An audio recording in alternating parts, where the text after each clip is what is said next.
Hello everyone, today topic is lanthanide separation.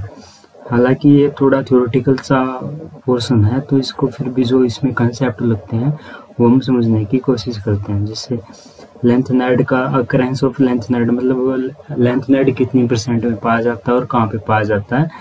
वैसे तो इनको रेयर अर्थ एलिमेंट बोलते थे पहले, क्योंकि ये बहुत ही कम अमाउंट में मिलते थे, लेकिन फिलहाल ये काफ़ी सफिशेंट अमाउंट में मिल रहे हैं। और जो मोस्टली ये सारे नेचुरली अकरिंग है, मतलब नेचर में मिलते हैं, लेकिन प्रोमीथियम को छोड़ के, क्योंकि प्रोमीथियम जो है वो रेडियो एक्टिव है, मतलब न्यूक्लियर रिएक्शन से इसको बनाया जाता है। तो प्रोमीथियम जो है वो रेडियो एक्टिव और सारे जो है नेचुरली अकरिंग है। और सीरियम है और ये 26 मोस्ट अबंडेंट मेटल है, क्योंकि ये मतलब ये काफ़ी अच्छी अमाउंट में मिलता है। इवन एटॉमिक नंबर जो होते हैं वो ज़्यादा अबंडेंट होते हैं उनकी, जिनके इवन एटॉमिक नंबर है वो ज़्यादा अमाउंट में मिलते हैं एज कम्पेयर टू जिनके ओड एटॉमिक नंबर है। फिर इनके कुछ मिनरल्स हैं, मिनरल्स जो जिनमें लैंथेनाइड्स मिलते हैं। मिनरल क्या लिया और भी बोलते हैं इनको, और इसका जैसे पहला एग्जांपल है मोनाजाइट। मोनाजाइट जो है 78% ऑफ लैंथेनाइड इस मिनरल की फॉर्म में मिलता है, और इसमें फॉस्फेट होता है लैंथेनम का फॉस्फेट और फॉस्फेट ऑफ लाइटर जो एलिमेंट होता है, लाइटर मतलब जिनका कम एटॉमिक वेट होता है, जैसे सीरियम, प्रोमीथियम, नेडलोनियम जो शुरू में आते हैं उनके फॉस्फेट होते हैं, और थोरियम के फॉस्फेट होते हैं इनमें। इसमें कुछ जैसे आयरन के और टाइटेनियम का जो और होता है, इसे इल्मेनाइट बोलते हैं। इसे ये ऐसे एक एसिटाइट है, ये भी कुछ चीज़ें कॉन्टामिनेटेड होते हैं, मतलब स्मॉल अमाउंट में मिलते हैं इसके अंदर। और जो मोनोजाइट है ये साउथर्न इंडिया में और साउथ अफ्रीका, ब्राज़ील कंट्री में मिलता है। अगला इसका वेस्टर्न साइट, और ये भी है। इसमें क्या है, इसमें फ्लोरोकार्बोनेट की फॉर्म में होता है, फ्लोरोकार्बोनेट की फॉर्म में सोल्ट होता है लैंथेनाइड का। और ये भी ऐसे देखें तो California, Sweden, Mexico etcetera country में मिलता है। ये आपको याद ही रखने हैं। अगला है सीराइट। सीराइट में ये मोस्टली सिलिकेट की फॉर्म में होता है। इसमें सिलिकेट की फॉर्म में होते हैं जो भी मेटल होते हैं, जैसे सीरियम, लैंथेनम, प्लेटिनम, नेडलोनियम। सिलिकॉन क्या होता है, SiO4, SiO4 ये सिलिकेट बोलते हैं इसको, SiO4। इस पे 2- चार्ज होता है, SiO4 2- मतलब सिलिकॉन के साथ 4 ऑक्सीजन एटम अटैच होते हैं, जिनमें 2 पे -1 चार्ज होता है, तो ऑल ओवर इस पे चार्ज -2 बनता है। और कुछ इसके एग्जाम्पल हैं जो और होते हैं इसके, जिन मिनरल्स की फॉर्म में मिलता है, जैसे यूक्सिनाइट, क्रेटाइट, जिंटोटाइम और गैडोलिनाइट। ये कुछ इसके मिनरल्स हैं। अब हमने पढ़ रहा कि भाई जैसे मोनोजाइट है जो, इसको कैसे एक्सट्रैक्ट करते हैं हम, इसमें से कैसे जो अलग अलग मिनरल्स होते हैं या जो अलग अलग सोल्ट होते हैं मेटल के, मान लो इसमें तो कई टाइप के मेटल मिलते हैं, तो उनसे हम अलग अलग मेटल को कैसे सेपरेट करते हैं। ये होता है सबसे पहले तो मोनोजाइट होता है, उसको हम डाइजेस्ट करते हैं कंसनट्रेटेड सल्फ्यूरिक एसिड के साथ।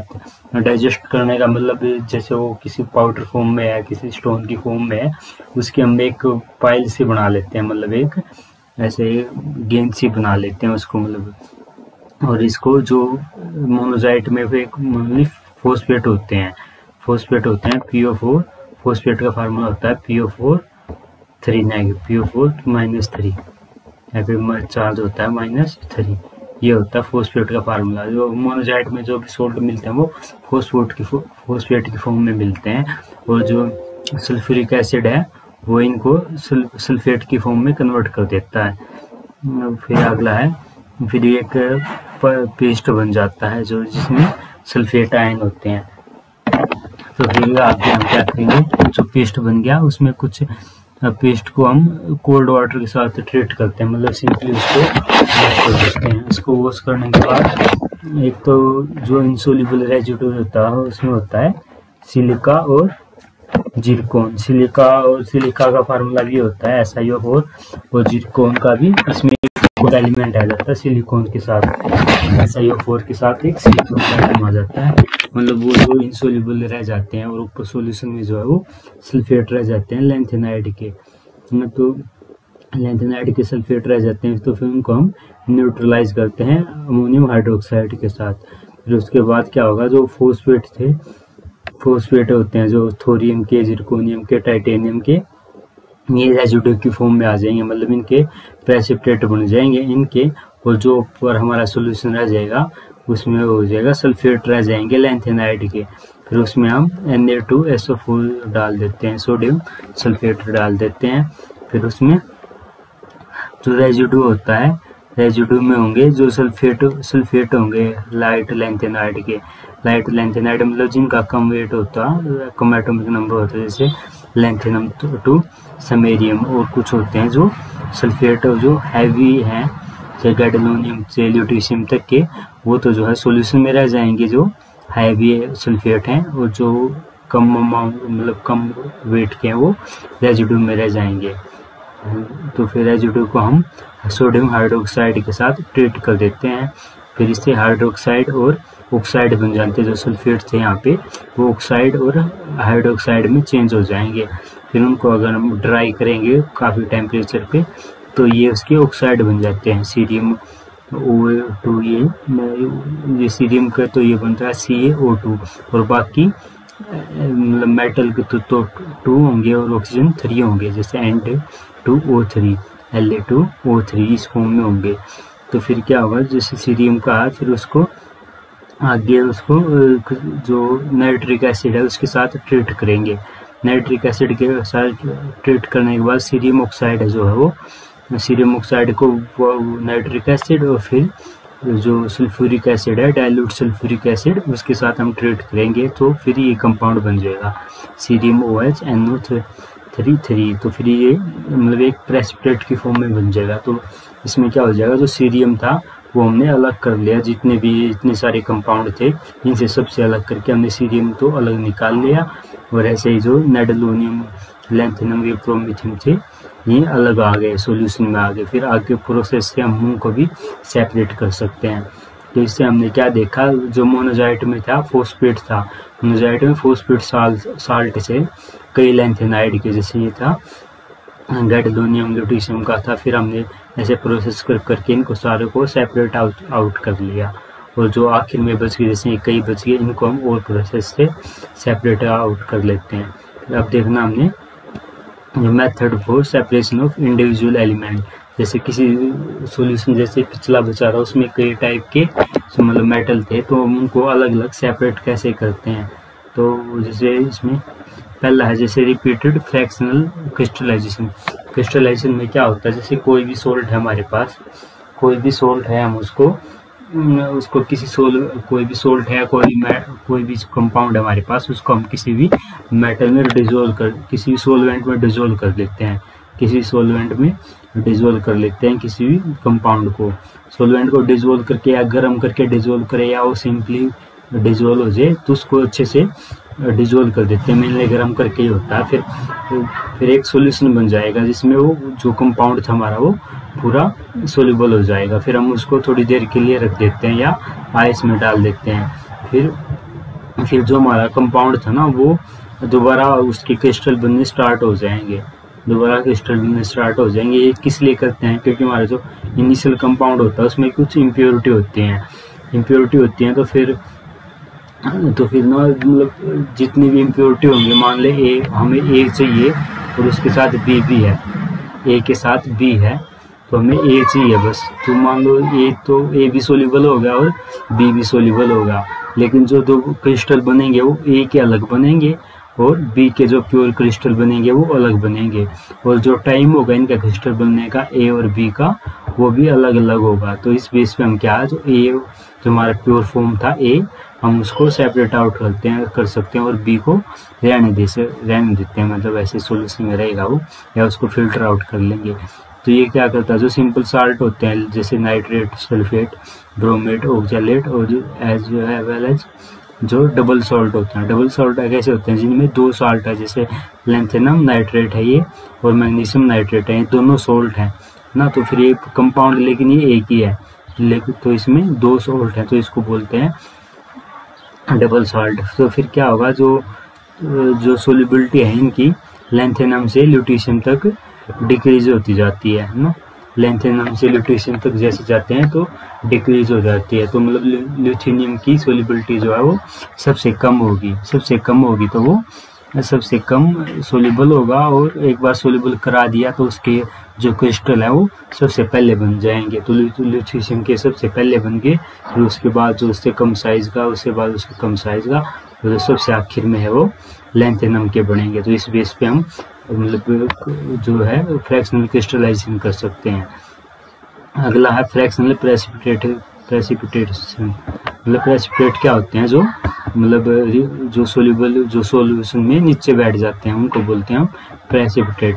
तो इसमें क्या करते हैं, मान लो हमारे पास कई आयन है, जो मतलब लैंथेनम के कई आयन है, तो उसमें हम कुछ ऐसा बाहर से कुछ ऐसा रिएजेंट डालते हैं जो उनका ऐसा कंपाउंड बनाए जो प्रेसिपिटेट की फॉर्म में बन जाए। जैसे कोई लैंथेनम है, उसमें हमने हाइड्रोक्साइड डाल लिया तो लैंथेनम हाइड्रोक्साइड बना लेंगे LaOH3। तो ये क्या होता है, प्रेसिपिटेट बना जाता है। LaOH3 जो है प्रेसिपिटेट बन जाएगा। तो फिर क्या होता है, जो जितने भी कंपाउंड है लैंथेनम के, उनकी अलग अलग टेंडेंसी होती है इसके साथ रिएक्शन करने की। मतलब जो हमने बाहर से डाला उसके साथ अलग रिएक्शन करने की अलग अलग टेंडेंसी होती है। कोई पहले करेगा, कोई बाद में करेगा। जो पहले कर लेगा उसका हाइड्रोक्साइड पहले बन जाएगा, और तो हम उसको सेपरेट आउट कर लेंगे। और मतलब जो अच्छे से जो प्रेसिपिटेट बनाएगा वो पहले भी बनेगा और ज़्यादा भी बनेगा।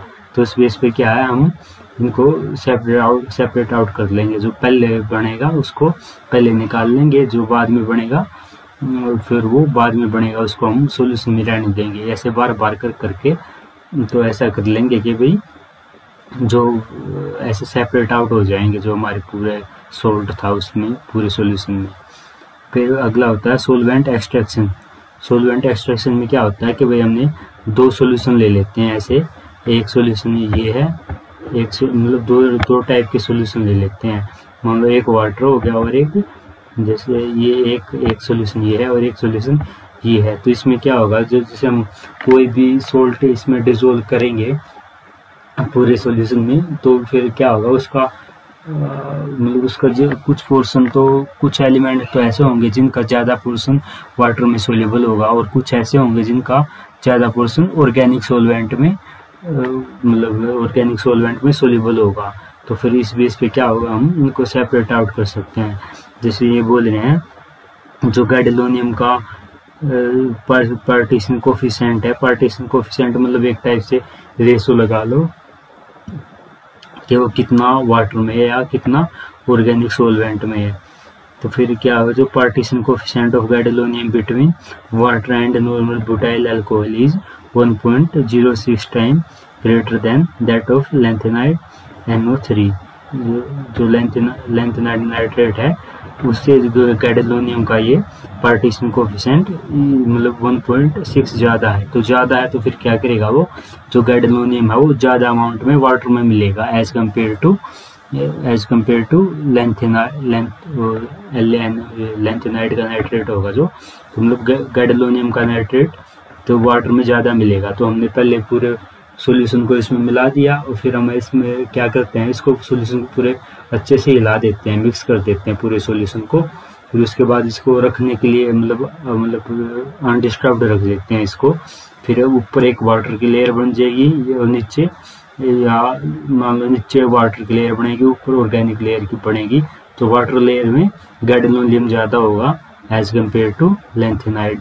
तो इस बेस पे हम वाटर लेयर से ऐसे गैडोलिनियम निकाल लेंगे, और जो ऑर्गेनिक लेयर है उससे लैंथेनाइड नाइट्रेट निकाल लेंगे। तो अगला मेथड है चेंज ऑफ ऑक्सीडेशन स्टेट।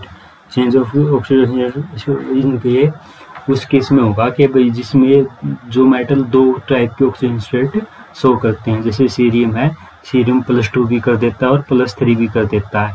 तो ऐसे अगर सीरियम +3 में है तो हम क्या करेंगे, उसमें कोई भी ऑक्सीडाइजिंग एजेंट डाल देंगे। जैसे हमने एल्कलाइन KMnO4 डाल दिया, तो फिर वो क्या करेगा, सीरियम +2 को मतलब जैसे सीरियम +4 में भी मिलता ना, तो Cr+3 को Cr+4 में कन्वर्ट कर देगा। तो अगर वो +4 में कन्वर्ट हो गया तो उसका साइज भी छोटा हो जाएगा और उसकी सारी प्रॉपर्टीज चेंज हो जाएंगी। तो फिर वो क्या है, उसकी सारी प्रॉपर्टीज चेंज हो जाएगी, तो उसकी सोल्युबिलिटी है वो भी चेंज हो जाएगी और सोल्यूबल भी कम होगा और बेसिक भी वो कम होगा। तो फिर उसके बेस पे हम उसका कोई कंपाउंड बना के, जैसे सीरियम हाइड्रोक्साइड में OH4- बनाएंगे, वो मतलब वो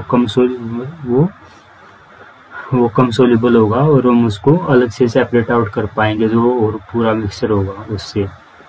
तो ये क्या है, इसका ये बेस होता है। तो मतलब एक बार आपने पढ़ के देखना है, जो मेन प्रिंसिपल होता है वो मैं आपको समझा रहा हूँ। ये होता है, अगला होता है थर्मल डिकम्पोजिशन। थर्मल डिकम्पोजिशन में क्या होता है कि भाई मान लो 2 सोल्ट है, किसी भी मतलब 2 मेटल के सोल्ट हैं, एक कम स्टेबल है और एक ज़्यादा स्टेबल है। तो हम उस पर ज़्यादा टेम्परेचर अप्लाई कर देते हैं, जो कम स्टेबल होता है वो तो टूट जाता है और या डिकम्पोज हो जाता है, लेकिन जो ज़्यादा स्टेबल होता है वो टिका रहता है। तो हम जो टिका रहेगा उसको सेपरेट आउट कर लेंगे और जो कम स्टेबल है उसको हम अपने सॉल्यूशन से निकाल लेंगे। फिर अगला मेथड आता है आयन एक्सचेंज क्रोमेटोग्राफी या आयन एक्सचेंज मेथड। ये ज़्यादा इम्पोर्टेंट होता है आपके लिए। इसमें this is most efficient and rapid method. जो वो थे उनमें आप प्रेसिपिटेट बना रहे थे, फिर उसको आप सेपरेट आउट करोगे तो फिर उसमें वो लंबा मेथड पड़ जाता है, लेकिन ये एफिशिएंट भी ज़्यादा होता है और रैपिड मेथड भी होता है। इसमें क्या होता है कि भाई पहले ये रेजिन्स लगे हुए हैं साइड में, ये जो लगे हुए हैं रेजिन्स लगे हुए हैं, रेजिन्स में कोई एसिडिक हाइड्रोजन होता है, जैसे SO3 में ये कैटायनिक एक्सचेंज रेजिन्स है, मतलब जिनमें मतलब कोई भी एसिडिक हाइड्रोजन होता है, जैसे या तो SO3H हो गया या SO3H या कोई और भी हो सकता है एसिड। तो ये एसिडिक हाइड्रोजन होता है। फिर हम इसमें क्या करेंगे, जो लैंथेनाइड के मेटल के आयन हमारे पास, उसको हम रेजिन्स में डाल देंगे। मान लो ये इतने सारे मेटल हैं, लैंथेनाइड 3, Cr+3, प्रोमेथियम, टैबलोनियम या पोलोनियम, ये हैं, इनको सारों को हमने डाल दिया। फिर क्या करेंगे, जो लैंथेनाइड 3 पॉजिटिव है वो रेजिन्स के साथ जो हाइड्रोजन लगा हुआ एसिडिक हाइड्रोजन, उसके मतलब उसको रिप्लेस करके रेजिन के साथ अटैच हो जाएगा ना, हाइड्रोजन को रिप्लेस करके मेटल के साथ, मेटल रेजिन के साथ अटैच हो जाएगा। तो फिर हम उसको हम बाहर से अमोनियम सिट्रेट या अमोनियम हाइड्रोक्साइड और सिट्रेट का सॉल्यूशन डालते हैं, अमोनियम हाइड्रोक्साइड एंड सिट्रेट का सॉल्यूशन डालते हैं। जो फिर जो अमोनियम हाइड्रोक्साइड है वो उसको रेजिन से अलग कर देगा, रेजिन के साथ खुद अटैच हो जाएगा और मेटल को अलग कर देगा। तो फिर इसमें फिर क्या हो जाएगा, मेटल जो बच गया अलग से आ गया, फिर वो सिट्रेट के साथ कॉम्प्लेक्स बना के मेटल सिट्रेट कॉम्प्लेक्स बना लेगा, जिसको हम सेपरेट आउट कर लेंगे, मतलब बाहर निकाल लेंगे। इसमें जो होता है मेन जो डिपेंड होता है वो साइज पे डिपेंड होता है। जो जिसका छोटा साइज होगा वो ज़्यादा जल्दी जाके मतलब रेजिन्स पे अटैक करेगा। देखो जो लैंथेनाइड होते हैं वो सिंपल फॉर्म में नहीं होते, वो हाइड्रेटेड फॉर्म में होते हैं। हाइड्रेटेड फॉर्म मतलब मान लो हमने एक्वस सॉल्यूशन डाला तो उसमें वाटर तो है ही, फिर जो वाटर है, वाटर जो है वो मेटल के साथ ऐसे अटैच होगा, मेटल के साथ अटैच होगा तो मतलब मेटल के साथ चारों तरफ वाटर के मॉलिक्यूल जुड़े होंगे।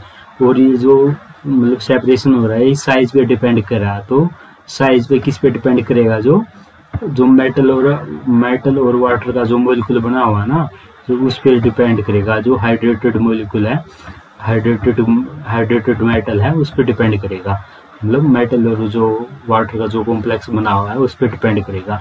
तो मतलब पहले तो क्या होगा, मेटल और वाटर का कॉम्प्लेक्स बनेगा, तो वो किस पे डिपेंड करता है, जैसे जितना छोटा साइज होगा उतने ज़्यादा वाटर उसके साथ आके अटैच होंगे। तो फिर क्या, जैसे ल्यूथेनियम है, ल्यूथेनियम 3 पॉजिटिव, उसका साइज बहुत स्मॉल होता है, तो उसके साथ ज़्यादा वाटर मॉलिक्यूल आके अटैच होंगे, तो उसका लार्ज हाइड्रेशन स्फीयर होगा, तो मतलब उसके चारों तरफ ज़्यादा वाटर के मॉलिक्यूल अटैच होंगे। तो एक टाइप से ज़्यादा वाटर मॉलिक्यूल अटैच हो गए तो उसका साइज एक टाइप से बड़ा हो गया ना, मतलब हाइड्रेशन स्फीयर जो बना उसके चारों तरफ वो बड़ा हो गया। तो फिर वो बड़ा हो गया तो वो मतलब स्लोली जाके जो रेजिन्स के साथ जो अटैच होगा, क्योंकि जो उसका खुद का साइज तो छोटा था, लेकिन जो हाइड्रोजन स्फीयर बना उसके चारों तरफ उसका साइज बड़ा हो गया, तो वो स्लोली एक्सट्रैक्ट करेगा और फिर जो है ऐसे ही लेंथेनम है, जो लेंथेनम क्या सबसे पहले आता है, तो उसका साइज तो बड़ा होता है लेंथेनम का, तो उसके बड़ा साइज होने के कारण उसके साथ कम वाटर मोलिकुल आके अटैच होंगे, और फिर कम वाटर मोलिकुल अटैच होंगे तो उसका हाइड्रोजन स्फीयर छोटा बनेगा और वो रेजिन्स के साथ जल्दी ट्रांसफर होगा। तो फिर अगर ऐसे अलग अलग लेयर देखें जैसे लेंथेनम से ल्यूटीशियम तक, तो फिर क्या होगा, सबसे पहले जो है लेंथेनम जाके उसके साथ मतलब इल्यूट आउट होगा मतलब उससे सॉल्यूशन से बाहर निकलेगा सबसे पहले, फिर उसके बाद प्रोमीथियम, फिर उसके बाद टर्बियम और सबसे आखिर में ल्यूटीशियम होगा। ये हमने ऐसे लेयर बना के दिखा रखे हैं, मतलब जैसे ये अलग ल्यूटीशियम की अलग टाइप की, प्रोमीथियम की अलग टाइप की। ठीक है, ये हमने इनके मेन प्रिंसिपल देख लिए, तो इनको आपने एक बार थ्योरेटिकली पढ़ना है और आगे काम अगले लेक्चर में कंटिन्यू करेंगे।